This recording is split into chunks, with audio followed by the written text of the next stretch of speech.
Minhas amigas e meus amigos, volto a esse espaço aqui no podcast da Gazeta do Paraná e tudo aquilo que eu disser aqui hoje vocês poderão ler amanhã no jornal, na Gazeta do Paraná também, online e impresso. Mas eu vim aqui para rapidamente tecer alguns comentários sobre o que está acontecendo aí e que prejudicam a vida de todo mundo. A primeira coisa, eu quero fazer um apelo para o prefeito de Cascavel, para o Renato Silva, que não permita aquela casa pop, casa sei lá o que, daquela que querem colocar ali do lado de dois colégios, o Wilson Jofre e o Tibola ali, um ao lado do outro. Ali não é lugar para aqueles que vocês querem que habitem essa tal casa pop. Para que não haja consequências, para que não hajam críticas maiores, elimina-se o mal pela raiz. Tira dali, não se pensa em fazer essa coisa ali. Ali naquela escola, da professora Tibola, tem crianças pequenas. Olhem, tomem cuidado. Nós precisamos preservar as nossas crianças, os nossos jovens que estão estudando no Wilson Jofre e na escola ao lado ali. Por favor, prefeito, eu quero fazer um apelo. Não coloque ali essa tal casa pop com os habitantes que irão para dentro dela. Tem outros lugares aí. Eu até acho o seguinte, o local ideal é próximo à Guarda Municipal. O quartel da Guarda Municipal. Próximo ali, do lado. Para que os nossos guardas fiquem de olho ali também. Agora, ao lado de dois colégios importantíssimos da cidade, não é o local. Não é o local. Bem, meus amigos, a Câmara Municipal de Cascavel, eu quero aqui fazer um elogio à Câmara Municipal, aos vereadores, na pessoa, inclusive, do seu presidente, do vereador Tiago, por uma série de atitudes que estão sendo tomadas que dizem respeito a tratar e, sempre que possível, solucionar problemas que atingem a população cascavelense. Esse é um problema que atinge o Estado como um todo. E Cascavel está inserido nele. Essa questão aí da Copel. E, consequentemente, essa audiência pública que a Câmara Municipal está realizando para que a população possa criticar, reivindicar, mostrar o que está acontecendo com o fornecimento de energia em Cascavel e no estado todo. Mas, na verdade, é o seguinte, nós estamos chovendo no molhado. É falta de energia, é problema lá com os medidores, agora trocaram os medidores, não é? Mas a Copel tem problemas muito maiores internamente que refletem-se em prejuízo da população. Por exemplo, o quadro de funcionários da Copel, ele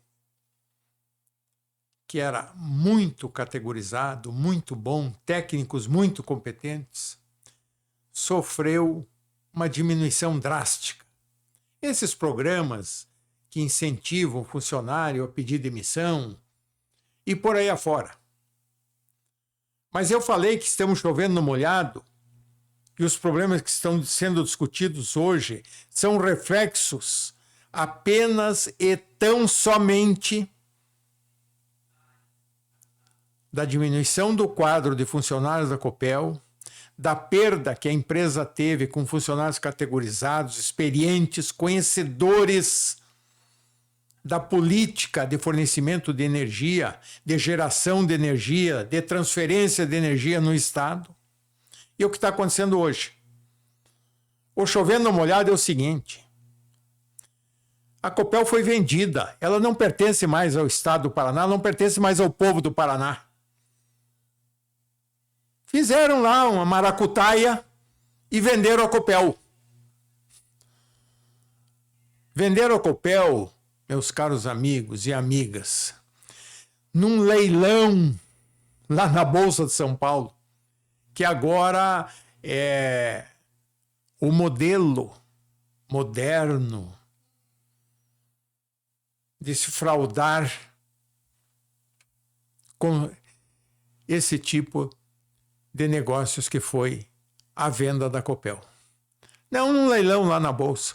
Eu quero repetir aqui o que eu tenho dito sistematicamente aí. Eu me lembro que o governante aí dizia, não, vamos vender lá na Bolsa porque são centenas de interessados, centenas. Abre-se um leque de expectativas para o Paraná, abre-se uma grande concorrência e o Estado só tem a ganhar. Eu não vejo aonde que o Estado teve a ganhar vendendo a Copel. Eu não vejo aonde que a população do Paraná ganhou vendendo a sua principal empresa pública. Não sei aonde. Só na cabeça. Bom, isso virá a público. Mas na verdade é o seguinte: fizeram o tal leilão na Bolsa de São Paulo. E sabe o que aconteceu? As centenas de interessados que o tal governante aí disse que iam aparecer, não apareceu nenhum. Só um foi lá e comprou a Copel. O Tanuri. É o próprio. Agora, imagine os acordos que foram feitos na calada da noite, porque ele comprou a Copel e, claro, Copel com novo dono, nova administração, nova diretoria. Não, a diretoria continua a mesma. Está lá. A de antigamente. O que aconteceu, afinal? Como é que é essa história? Mas não é só isso. Na verdade, eu volto aqui a dizer, estamos chovendo no molhado. Por quê? Porque aí entra a política do quanto mais lucro, melhor. A política de que parem com os investimentos. Não gastem dinheiro em investimentos. Porque o novo dono, o sócio privado, e eu aqui não estou criticando ele, não. Ele está certo, ele está defendendo seu interesse. Quer lucro. Lucro, lucro e lucro. Às custas dos prejuízos, dos aborrecimentos, do sacrifício dos usuários, dos consumidores de energia no Paraná. Isso é inacreditável. A pergunta que tem que ser feita é a seguinte: como é que estão? Qual é o estado dos cabos das linhas de transmissão? Velhos, enferrujados, se rompem a qualquer fenômeno climático. São milhares de raios aqui quando dá esses temporais aí. E fatalmente rompe os cabos. Antigos, estão enferrujados, precisa trocar. Mas aí eles vão inventando uma série de coisas e mentiras e contando histórias, mas não põem o dedo na ferida. Precisa de investimentos. Venderam a Copel e que dê os investimentos necessários para ampliar, modernizar, atualizar as redes de distribuição e de transmissão. E já, viu, meus amigos, já vamos começar a ter problemas com as usinas. Já vamos começar a ter problemas com as usinas. Um dia desses, um técnico da Copel me disse: Marcos, olha, não se está fazendo investimentos nas usinas. Já nós vamos começar a ter problema com a geração. Mas, ao mesmo tempo, em contraponto a isso, e se for mentira, eu quero que me desmintam, a conta da luz aumenta. Essa aumenta. E ninguém vem explicar. O tal governante que vendeu a Copel precisa aparecer perante o povo paranaense e explicar como é essa história. Falta energia, as redes estão em péssimas condições, transmissão e distribuição. Agora vem o alerta de que não está havendo investimento nas usinas. e daqui a pouco a geração também vai ter problemas. Então vem explicar. E a conta da luz cada vez aumenta mais. A Gazeta do Paraná, o nosso podcast, o nosso site, o Ponto G, estão à disposição. Expliquem aos nossos internautas, aos nossos leitores, expliquem essa situação. Parabéns aos vereadores de Cascavel que estão lá com uma audiência pública, dando satisfações à população e permitindo que as pessoas, que os consumidores, que os atingidos por essa coisa que está acontecendo com o fornecimento de energia e com o valor da conta, possam ir à Câmara e tornar públicos os problemas que eles estão vivendo. Agora, o que a Copel precisa explicar é exatamente isso. Como é que a conta de luz aumenta toda hora, todo mês? Como é que inventam a história de trocar ali o padrão, não sei o que eles vão lá? Tem gente por trás, tem gente ganhando dinheiro às custas do consumidor de energia do Paraná, às custas da população do Paraná. E, rapidamente, porque eu vou voltar a esse assunto da Copel no correr dos dias, a Gazeta do Paraná está cobrindo, amanhã nós estamos trazendo uma matéria exemplar sobre essa audiência pública e sobre esses problemas que a Copel está causando ao povo do Paraná. Mas é preciso fazer uma prestação de contas, viu, senhores governantes? Por quanto a Copel foi vendida? E para onde foi o dinheiro da venda da Copel? Agora, o mais importante nisso, temos que retroagir um pouquinho, não é? É saber por que não fizeram um plebiscito, não consultaram o povo do Paraná, se o povo estava concordando, dando autorização para vender essa empresa. Por que não fizeram isso? Não, mandaram lá para a Assembleia, votaram na calada da noite lá, esses deputadinhos que vivem às custas de propina, de rachadinhas, não é? Que recebem ordem do Palácio Iguaçu, votem assim, porque senão eu corto os benefícios de vocês. Votaram na calada da noite a venda de uma empresa da importância da Copel. Uma empresa que se qualificou mundialmente como de excelência no serviço que prestava para a população paranaense. Porque não presta mais, não. Essa história aí, isso é conversa. Mandam aqui 2, 3 superintendentes, funcionários. Por que não aparece aqui o presidente da Copel? Por que o governador não vem aqui prestar conta à população? Isso é que precisa acontecer. Aí manda um funcionário com uma ordem, olha, vocês só podem falar até aqui, não contem tudo. Pois é, a Câmara de Cascavel, então, está de parabéns. E eu espero que os vereadores de Cascavel continuem com essas audiências públicas, continuem oficiando quem de direito, cobrando explicações do governo, da Copel, do novo dono da Copel, cobrando, por exemplo, viu, senhores vereadores, tá? O lucro que a Copel passou a ter, o seu atual proprietário, depois que ele adquiriu lá naquela palhaçada lá da Bolsa de São Paulo. Mas também quero elogiar aqui a Câmara Municipal de Ponta Grossa. A Câmara Municipal de Ponta Grossa está com uma CPI em andamento para investigar os problemas que a Sanepar está causando à população pontagrossense. E daí eu já estendo. Muitas outras câmaras municipais no Paraná deveriam instalar CPIs para averiguar os problemas que a Sanepar está causando à população na captação de esgoto sanitário e no fornecimento de água tratada. Isso é da maior importância. Vereadores, vocês sabem, a concessão é do município. A Sanepar só atua no seu município, vereador, por uma concessão do município, por uma lei que vocês, vereadores, aprovaram autorizando o contrato de concessão com a Sanepar.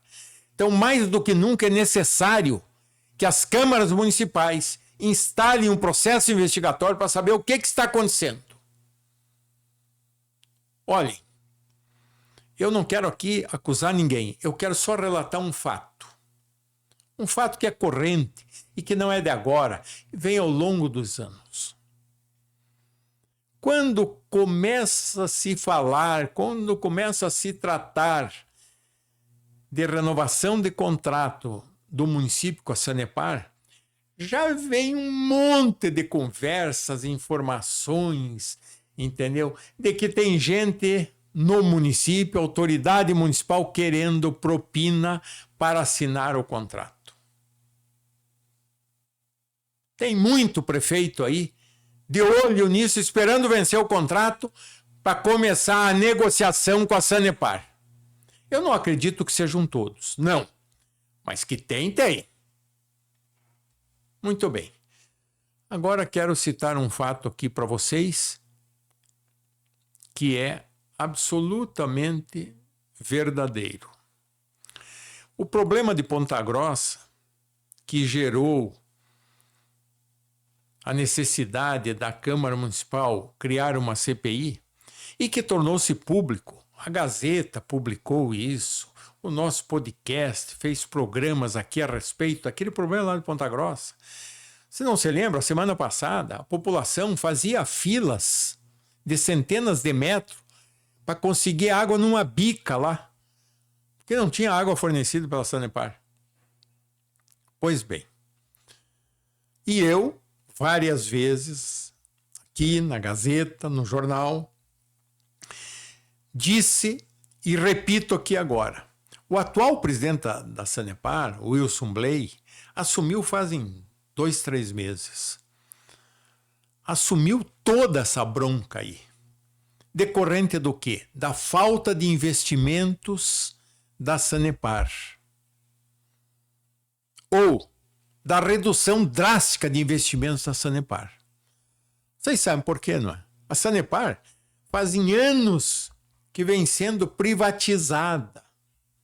Fazem anos que os compadres de quem governa o Estado, entendeu? Empreiteiros, se locupletam das benesses, das amizades que tem com quem governa. E aí vão recebendo obras, serviços e por aí afora, sem licitações, sem nada, sem concorrência. E com isso, pagando para essa gente o que é pago, os recursos para o investimento reais, investimentos reais, diminuem assustadoramente. Mas vamos falar ali de Ponta Grossa. Ponta Grossa, a nossa reportagem foi investigar o que estava por trás daquela história ali, o que tinha acontecido. E o que aconteceu, meus amigos? Tá? E eu aqui digo para vocês claramente, nesse problema ali, no problema localizado de Ponta Grossa, na falta de fornecimento de água, na ampliação da rede de captação de esgotos, a Sanepar não tem culpa. Veja o paradoxo do que eu estou dizendo. Não tem culpa. Sabe por quê? Porque o prefeito anterior, a prefeita que está lá, o prefeito anterior, vou repetir, aquele que a prefeita atual sucedeu, o prefeito anterior, por alguma razão, vocês, meus caros internautas, respondam. Por alguma razão, o prefeito anterior segurou a renovação do contrato por anos. Disse-me um advogado que presta serviço para a Sanepar que ele segurou por 3 anos. Não tinha explicação. E ele ficou sabendo porque a Sanepar comunicou, olha, é preciso renovar o contrato. É preciso contratar seus serviços rapidamente. Porque a empresa não está fazendo previsão de investimentos. E os investimentos nesse setor essencial para a população, que é o fornecimento de água e captação de esgotos sanitários, ele precisa realizar-se diariamente. Porque toda hora está tendo um problema na rede, toda hora está tendo problema nas estações de tratamento, toda hora tem problemas. E são sérios, que se não resolvidos, afetam imediatamente a saúde da população. Então a Sanepar alertava, olá o prefeitinho, de antes dessa prefeita que está lá, o antecessor dela, olha, precisa resolver esse assunto. É preciso renovar o contrato, porque a Sanepar não está prevendo investimentos para Ponta Grossa, porque afinal de contas ela não tem um contrato para prestar esse tipo de serviço. E o tal do prefeito, nos contaram, até o bom era que ele aparecesse, vem aqui o ex-prefeito, dá uma entrevista para a Gazeta do Paraná e diga que é mentira o que eu estou te falando, o que eu estou falando aqui agora.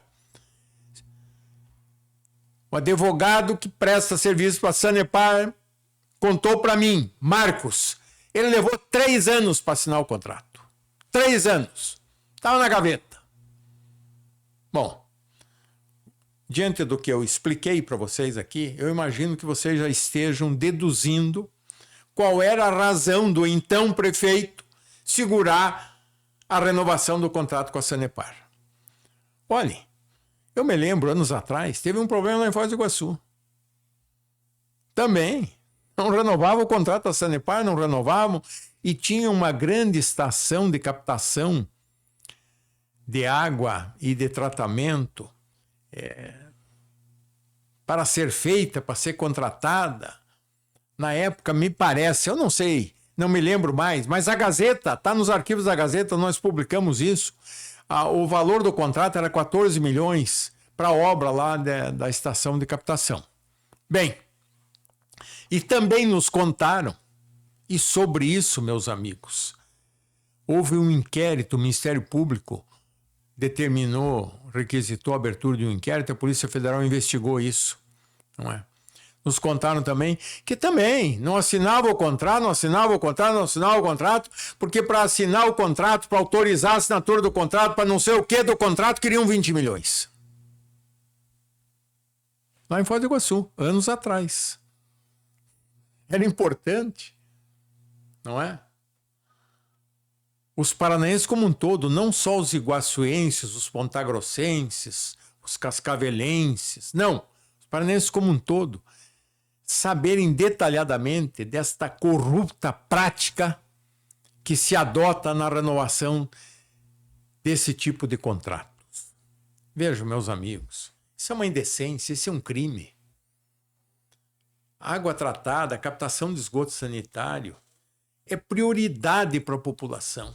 As pessoas morrem pela falta do fornecimento ou de tratamento desse tipo de coisas. As pessoas morrem. Isso é um crime. Ponta Grossa está lá. O prefeitinho de então meteu na gaveta o contrato. Não sei por que ele demorou tanto para renovar. E aí a Sanepar, depois de renovar, 3 anos depois, teve que correr atrás, não é? Teve que reestruturar o seu orçamento com relação ao Ponta Grossa para poder fazer os investimentos e fatalmente aconteceu aquilo que nós vimos dias atrás. Faltou água, entendeu? Isso até agora ainda não explicaram direito a defasagem na captação de esgotos sanitários e no seu tratamento. Certamente está envolvido nisso aí também. Daqui a pouco vai acabar acontecendo um problema com a captação de esgotos e o seu tratamento em Ponta Grossa por falta de investimentos, não por culpa da Sanepar, por culpa do prefeitinho lá, que por alguma razão, não sei qual é, mas olha aqui, os nossos microfones, a Gazeta do Paraná estão abertos, viu, prefeitinho? Para você vir explicar essa história. Por que você segurou por 3 anos, segundo um advogado da Sanepar nos contou, para renovar o contrato? Tá lá, ó, a população pontagrossense está pagando pelo teu impensado, eu prefiro denominar dessa maneira, o teu impensado ato, a tua impensada decisão de segurar a renovação do contrato com a Sanepar. Por isso eu repito aqui, a Sanepar nessa questão ali de Ponta Grossa não tem culpa, não teve culpa. Não tinha contrato, não tinha como investir. Se não tinha contrato, ela não podia nem investir. Imagine a situação que chegou em Ponta Grossa. Uma cidade maravilhosa como aquela, com milhares de habitantes, precisando dos serviços da Sanepar e sujeitas ao problema que viveram e ainda estão vivendo, porque não foi totalmente resolvido o problema, porque o prefeitinho, não assino. Bom, vocês sabem por que ele não assinou, não é? Pois é, meus amigos. Então tratamos a Sanepar, tratamos a Copel. A verdade é que o patrimônio público do Paraná está sendo dilapidado velozmente. Velozmente. E ninguém fala nada. Todo mundo quietinho, não é? Todo mundo quietinho. E vocês sabem, a grande verdade é que as pessoas que conhecem esse mecanismo de poder e que não estão envolvidas em nenhum tipo de corrupção, dizem que corre uma propina solta. Tem gente enriquecendo, enchendo os bolsos com propina nesta brutal, criminosa dilapidação do patrimônio do Paraná. Muito obrigado. Até uma próxima oportunidade.